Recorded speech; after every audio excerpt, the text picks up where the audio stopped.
Mantan manajer Lucinta Luna, Adrena Isasega, tak kuasa membendung air matanya saat pelaku pemukulan dirinya membongkar dalang-dalam kejadian tersebut.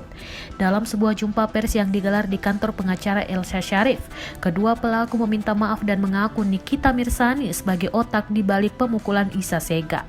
Usai kedua pelaku memberi pengakuan, Isasega yang duduk di sebelahnya pun tak kuasa menahan tangisnya. Ia mengatakan bahwa tak menyangka bisa mendapatkan kesaksian dan kejujuran dari pelaku. Isasega menegaskan bahwa dirinya tak akan menuntut Devi dan 3 orang temannya. Ia hanya akan mengejar Nikita Mirzani usai mendapat pengakuan dari pelaku pemukulan bahwa mereka dipesan oleh Nikita untuk melakukan hal tersebut.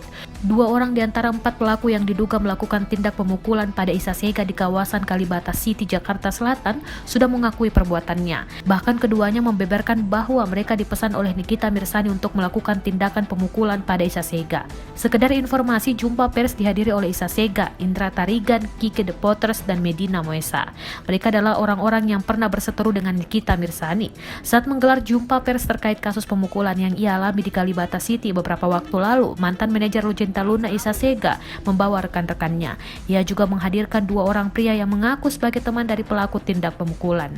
Pria tersebut bernama Devi dan Barney. Keduanya secara belak-belakan mengaku bahwa tindakan pemukulan yang dilakukan temannya itu atas permintaan dari Nikita Mirzani.